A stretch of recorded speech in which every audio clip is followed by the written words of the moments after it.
This was a very valuable question in my last video, and I have to sit down and explain the nuance in what I said because you guys, I don't want you guys to take it and run with it, okay? Every stage of a relationship has different energetic contract. What applies in dating does not apply the same way in marriage, especially if children are involved. When I talk about men not sharing financial stress, I'm talking about early dating, courtship, and dating. Marriage is not courtship, marriage is a partnership. A married man who's paying all the bills is carrying real responsibility. When he expresses stress occasionally, that's not dumping, that's reality. Containment doesn't mean silence forever, it means he's not making you the fixer of the problem, nor is he making you responsible for fixing his problems. There's a difference between a man sharing the weight and a man handling you the weight. A healthy husband may say, I'm feeling pressure. I am being stretched thin right now. An unhealthy one says, figure this out for me. Even in marriage, a woman should not become the emotional regulator for a man's financial anxiety. You can be supportive without becoming his stress container. If he's paying 90% or 100% of the bills, leading the household, and sometimes expresses stress, that's not a red flag. That is a man feeling the weight of provision. And guess what? That's a risk that he's taking. Okay? And that risk to serve and provide for you makes him bond. What matters is, does he still lead? Does he still show up? Or does his stress destabilize the home?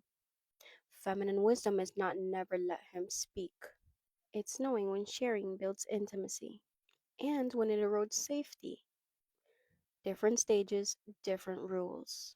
This requires discernment. This is why I teach you inside the feminine ring reset is how to trust yourself. That way you can stop outsourcing opinions, advices.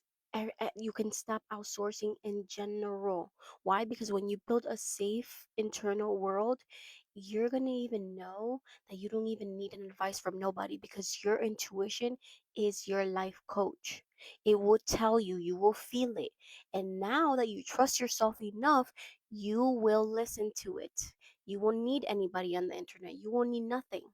You just need one-on-one safe time with yourself to listen to yourself when it's telling you, and you would just act instead of questioning it. Now I'm gonna give you some examples.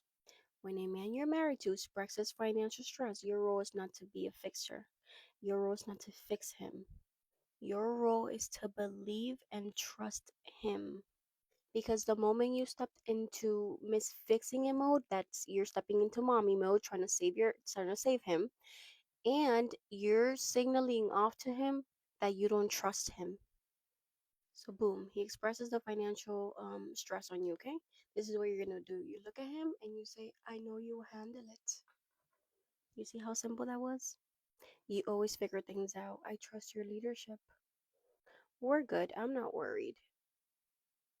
That puts him back in his masculine energy. Then you pause after you tell him that. Don't try to micromanage. Don't try to pull out the bulletin board and XYZ and no, no, no, no, no.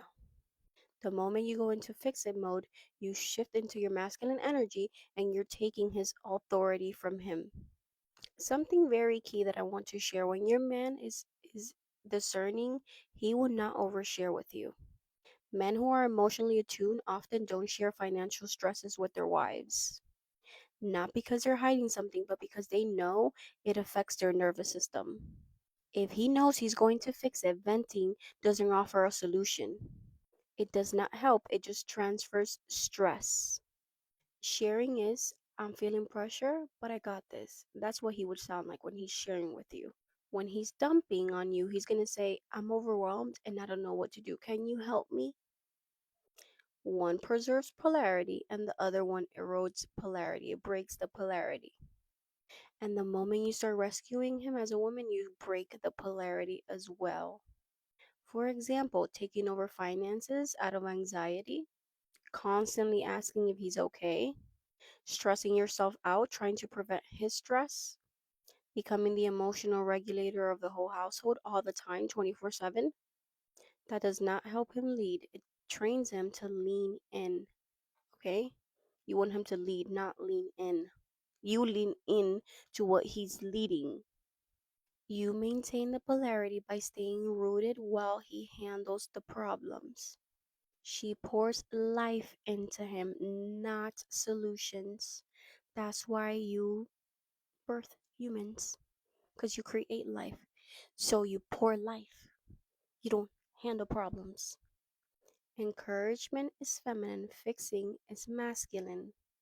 Then you let him go handle it. When he comes back regulated and grounded and like a conqueror and like a man, and his testosterone increases because he just conquered a challenge, and he likes you more because he just can't conquer the challenge for you and your family, then you ride his horse like a wild woman. I hope this video helped. I love you guys. Mwah. Bye.